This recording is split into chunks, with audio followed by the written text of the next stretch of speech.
There. Okay, so wasn't that fun? Just a quick one. I want to get little snapshots of what you guys did too. And it needs a shadow, really, to stand off. So maybe a dark blue or a dark violet might be nice for your shadow. And so my light was coming this way, so my shadow might be something like that. And again, try to be kind of quick with it. Done. And maybe there's even a cast shadow from the stem. And I could give a little more strength to that stem now that it's dry. Done. Did you notice how I was kind of loose with my shadow tip? Yeah? Okay, so now let's find another way to paint an apple. So we'll be able to share this with our classmates that aren't here, right? I'll post this on my YouTube channel. Okay, so I'm going to draw my apple here. Mixing is so difficult, isn't it? Yeah, the color mixing, I find, takes longer than the painting by a long shot, doesn't it? And I'd like some better lighting on my apple. So I think I should turn this one on and put it on this apple and plug this thing in, because it's going to help. Where do you plug it in? Will you plug it into that? No. Excuse me, folks. And so just don't cross this right now. I'm going to have to get an extension cord, I think, before I... How about I hold it up? Okay, so here's my apple that I'm painting. Move my paint out of the way. Okay, so here we go. Okay, so with this method, we're going to wet the apple first, okay? So we're going to wet the apple with some water.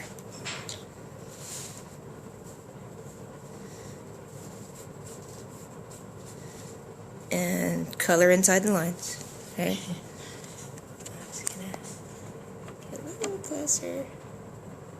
What is the point? I'm not getting the point of this. Oh, I'm just videotaping it.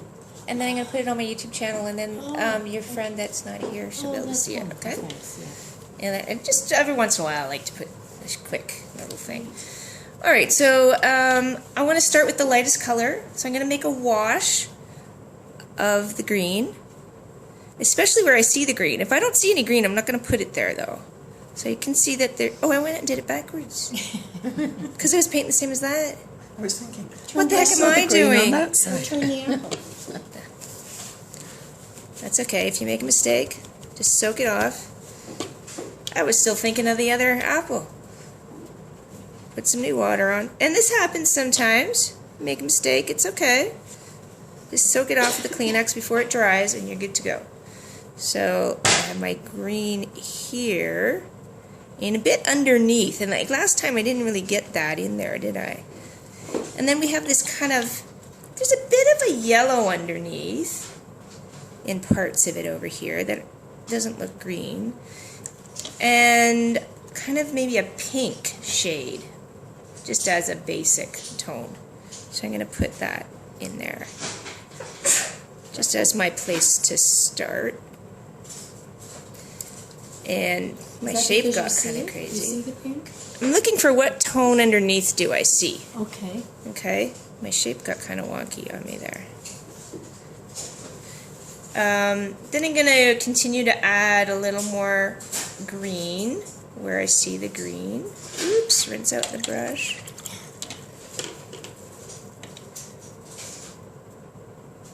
Okay. Oh, I got some paint in that green by accident. I'm going to make a little stronger green here.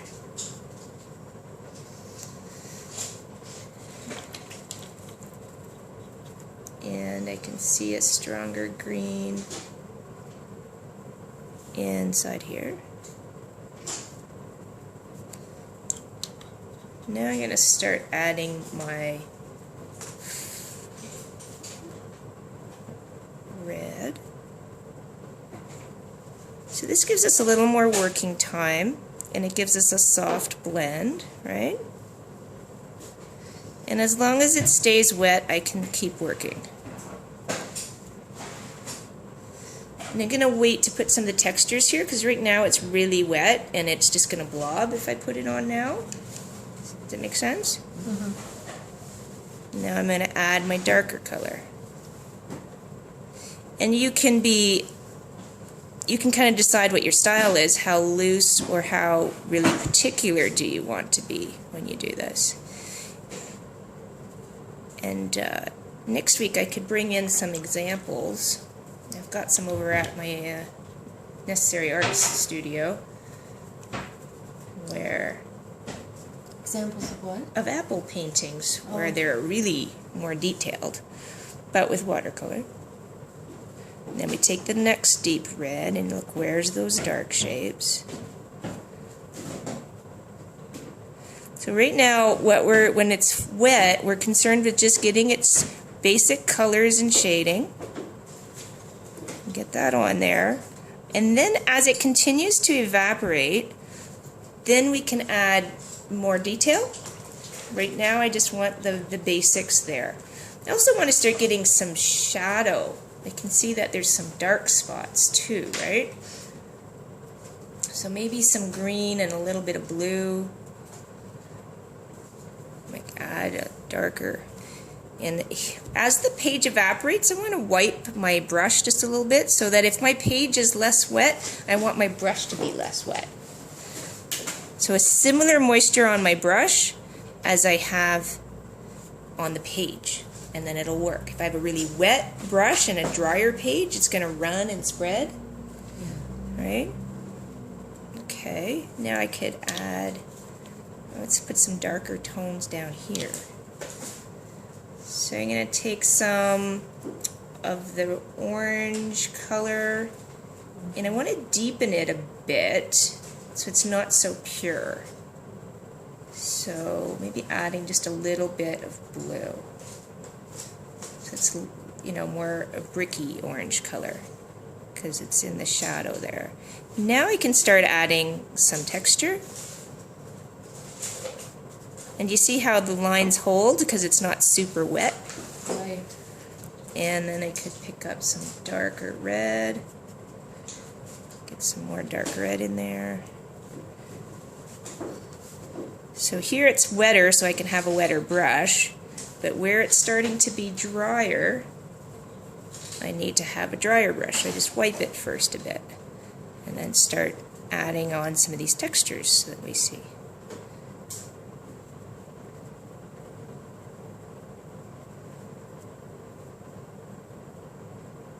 Adding just a bit more, you know, richness, some detail.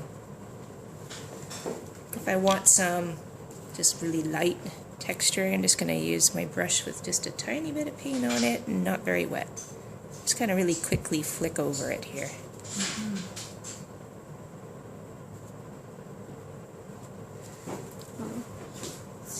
So this method gives us a little more time, and we can kind of build up the image over time, right?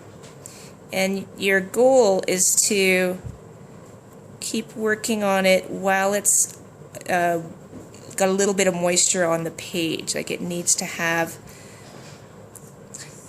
like when you can still paint on the page when it looks like it's got a bit of a sheen, like there's some moisture in the page. Once it dries up, like it evaporates enough that the page just looks kind of dull, it's not shiny wet anymore, it's not good to keep painting then. You'll find you're going to start having problems. Like you'll get blooming and stains, and it'll start lifting. That's what I have difficulty and with, is deciding when to do it. Most people keep working too long. I never know when it's wet enough, dry enough. Yeah. I go and do something and they, oop, Yeah. Too it's- long. wrong time. Usually people keep painting too long and they should stop.